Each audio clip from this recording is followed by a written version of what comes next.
हुआ है। फॉलो बोलो ना रे। चलो चल कहाँ चल? ट्यूशन चल।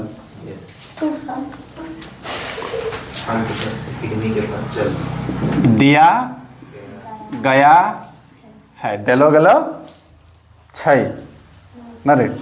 जी सर। यही बोलता है ना? क्या बोलता है तब? तुम्हारा भाषा में क्या बोलता है? देलो छै। हाँ तो है क्वेश्चनवा में देलो छै कि ए बी पर क्या ए बी पर ए डी और बी सी दो बराबर लंब रेखाखंड है। यानी रेखा खंड ए बी पर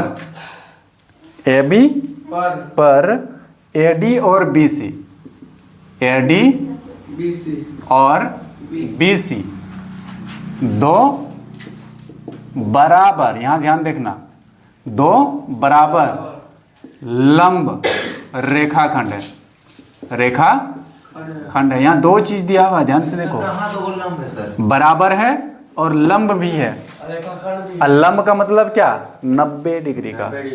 कितना डिग्री का कौन बना रहा है? 90 डिग्री का। तो फिगरवा बना दें। क्या बोला है? ए बी एक रेखाखंड है ना। ले लो इसको ए, इसको बी। सही जा रहे हैं? हाँ ठीक है एकदम। और ए पे यानी ए बी पे पहला रेखाखंड लंब कौन सा है? A D. और बी पे है दूसरा वाला क्या? B C. और ये दोनों भुजा आपस में क्या है? समांतर बराबर है। और क्या है? ए बी पर लंब है, यानी कि 90 डिग्री है। और लंब मतलब हाँ है ना सर? तो हम लोग से पूछा है कि ये जो डीसी है DC कौन है? डीसी।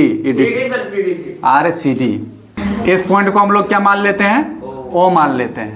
तो हम लोग से पूछा है कि ये जो तुम्हारा सी डी है ए बी को समद्विभाजित करती है, यानी दो बराबर भागों में बांटती है। यानी कि हम लोग को प्रूव करना है ओ ए बराबर ओ बी। क्या प्रूव करना है? ओ बराबर ओ बी। यानी कि सिद्ध करना है या फिर दर्शाना है, जो लिखना है। ठीक है, क्या दर्शाना है? कि चित्र से ओ ए बराबर ओ डी होना चाहिए। ओ ए बराबर क्या होना चाहिए? ओ डी होना चाहिए। यानी सी डी जो है ए बी को समद्विभाजित करता है, यही ना। अब देखो क्या लिखते हैं? बोलो ना रे। रात को नहीं खाया है? एक तो हम कम खाए हैं, तो तुम लोग का वोल्टेज कैसे घटा हुआ है?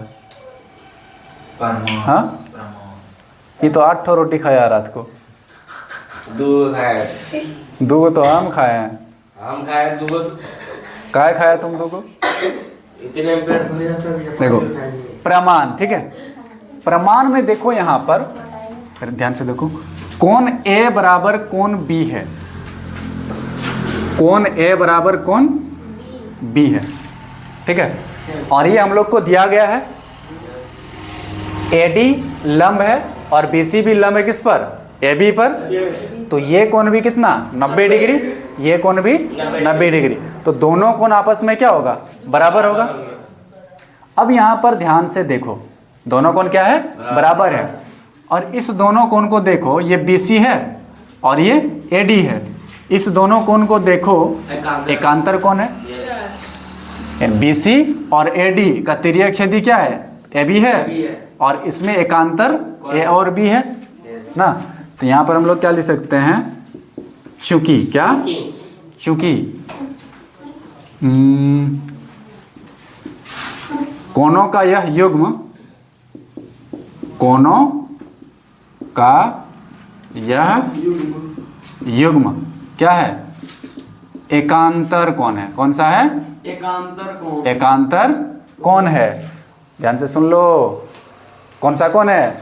एकांतर कोण है। और एकांतर कोण क्या है? बराबर भी है। एकांतर कोण क्या है? बराबर है।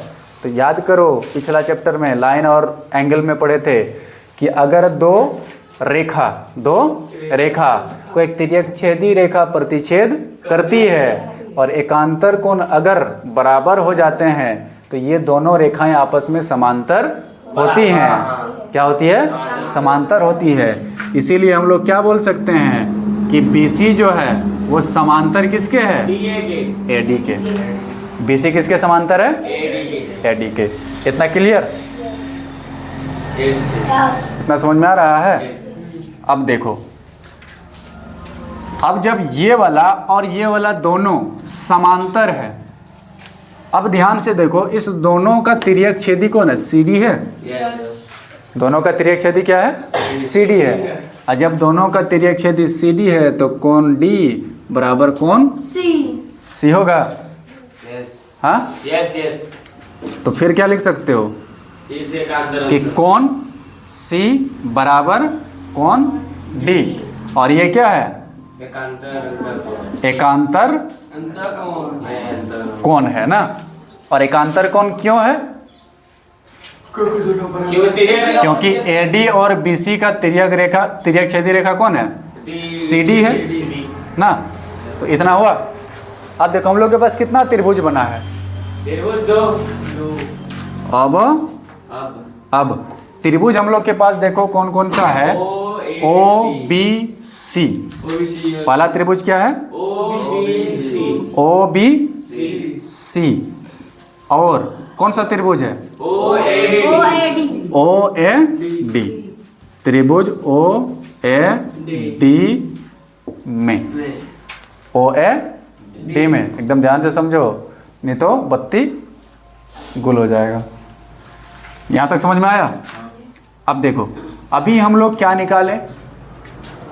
कोण A बराबर कोण B। पहला चीज देखो क्या मिल रहा है? कोण A बराबर कोण B।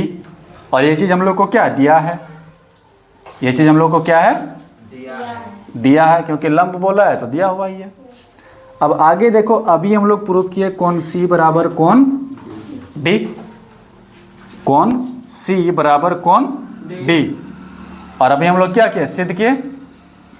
सिद्ध कैसे लिखते हैं? सिद्ध ऐसे सिद्ध किए ऊपर में। अब एक चीज यहां पर ध्यान से देखो, और एक चीज हम लोग के पास है, BC बराबर AD है। BC बराबर AD। BC बराबर क्या है? AD। और ये भी हम लोग को क्या है? दिया गया है। ये भी हम लोग को क्या है? दिया है। वो वाला दिया नहीं, जलाने वाला नहीं, दिया है, गिवन। ठीक है। तो अब देखो, ये वाला हम लोग का क्या है? कोण। ये भी क्या है? कोण। ये भी क्या है? भुजा। ये क्या है? भुजा। कौन सा सर्वांग समता नियम लगेगा रे बाबा?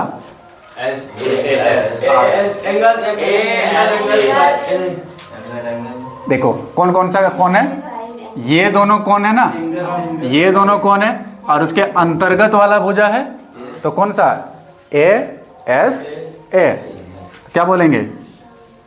अतः ए एस ए सर्वांग समता नियम से क्या हो जाएगा? त्रिभुजवा OBC सर्वांगसम हो जाएगा किसके? त्रिभुज OAD के। इतना समझ में आ रहा है? ये दोनों त्रिभुज क्या हो गया? सर्वांगसम हो गया। तो अब बताओ, जब दोनों त्रिभुज सर्वांगसम है तो OA बराबर OB नहीं होगा? हाँ, तो क्या हो जाएगा? OA बराबर OB।